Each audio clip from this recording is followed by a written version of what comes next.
बच्चों, मैं आज आपको एक ऐसी लड़की की कहानी सुनाने जा रही हूँ जिसको अपनी सुंदरता पे बहुत घमंड था।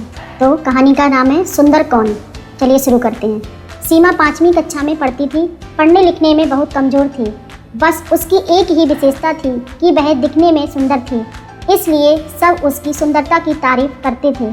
सीमा को इस बात का घमंड हो गया और वह ऐसी लड़कियों से नफरत करने लगी जो सुंदरता में कुछ कम थी। उसे सबसे अधिक वंदना से नफरत थी क्योंकि उसका रंग कुछ काला था। वह हमेशा उसे काली बिल्ली कहकर चिढ़ाती थी, लेकिन वंदना का स्वभाव इतना अच्छा था कि वह उसे कभी कुछ ना कहती। वंदना बड़ी ही भोली भाली लड़की थी। पढ़ने लिखने में बड़ी होशियार थी। सभी अध्यापिकाएं उसे बहुत प्यार करती थी। घर पर भी माँ उससे बहुत खुश थी। हर काम में माँ का सहयोग देती थी। सभी काम वह मन लगाकर करती थी। वह बड़ी सफाई पसंद थी, इसलिए हमेशा साफ सुथरी भी रहती थी।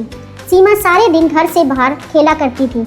अर्धवार्षिक परीक्षा निकट आ गई, लेकिन उसे तो किसी बात की चिंता ही नहीं थी। एक दिन सीमा सवेरे अपने घर से बाहर निकली।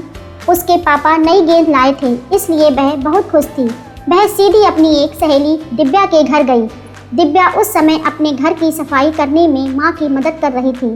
सीमा को देखते ही वह बोली, आओ चलो बाहर खेलने के लिए चलते हैं। नहीं सीमा, मुझे तो अभी बहुत काम है। फिर सवेरे सवेरे पढ़ने का समय होता है। मैं शाम को खेलूंगी। यह सुनकर सीमा ने मन ही मन कहा, बड़ी आई काम करने वाली, और मुंह फुलाकर बाहर चली गई। इसके बाद वह अपनी दूसरी सहेली रीता के यहाँ गई और नई गेंद दिखाते हुए बोली, रीता क्या तुम मेरे साथ चलोगी?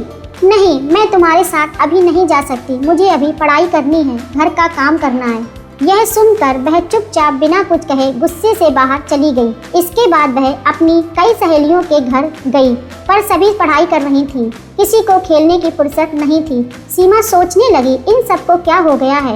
इन्हें तो बस घर का काम करना और पुस्तकें पढ़ना ही पसंद है। फिर कुछ सोचकर सीमा अपनी प्रिय सहेली नीता के घर गई, लेकिन वह भी उस समय पढ़ाई कर रही थी। सीमा ने उसकी पुस्तक बंद करते हुए कहा, क्या हरदम तोते की तरह पुस्तकें रटती रहती हो? चलो बाहर खेलने चलते हैं। सीमा, वार्षिक परीक्षा निकट है, मुझे पढ़ाई करनी है, इसलिए मैं तुम्हारे साथ खेलने नहीं चल सकती। तुम भी अपने घर जाकर पढ़ाई करो, वरना इस बार भी फेल हो जाओगी। सीमा उदास मन से लौटने लगी। तभी उसे नीता की आवाज़ सुनाई दी। वह अपने माँ से कह रही थी, देखो माँ, सीमा सवेरे सवेरे खेलने के लिए आ गई। उसे पढ़ाई की बिल्कुल चिंता नहीं है। मैं अब उसके साथ नहीं रहूँगी। जब देखो तब वह अपनी सुंदरता की चर्चा करती रहती है। माँ, मुझे तो वंदना बहुत अच्छी लगती है। वह बहुत मेहनती है, पढ़ने लिखने में भी बहुत होशियार है। बस उसका रंग ही थोड़ा सा काला है। यह सीमा तो उसे बेचारी को काली बिल्ली कहकर चिढ़ाती रहती है। यह सुनकर उसकी माँ बोली, नीता, सुंदरता रंग से नहीं गुणों से होती है। अच्छे गुण ही वंदना की सुंदरता है। सीमा इसके आगे कुछ ना सुन सकी। वह चुपचाप अपने घर की ओर जा रही थी, लेकिन तभी रास्ते में केले के छिलके पर उसका पैर पड़ गया। वह फिसल गई। वंदना अपने घर के बाहर खड़ी थी। उसने सीमा को गिरते देखा तो तुरंत दोनों हाथ पकड़कर उसे बड़े प्यार से उठाया। यह देखकर सीमा की आंखें भर आईं। वह मन ही मन सोच रही थी कि वह वंदना से कितनी नफरत करती है, लेकिन वंदना के मन में उसके लिए कितना प्यार है। वह बोली, वंदना, तुम सबसे सुंदर हो और मैं काली बिल्ली हूँ। मैंने तुम्हें काफ़ी तंग किया है, बहुत चिढ़ाया है, मुझे माफ़ कर दो। अरे भला सहेली से माफ़ी मांगी जाती है? सचमुच सीमा ने अपनी सुंदरता पर घमंड करना और वंदना को चिढ़ाना छोड़ दिया। इस कहानी से हमें ये शिक्षा मिलती है कि सुंदरता रंग से नहीं गुणों से होती है।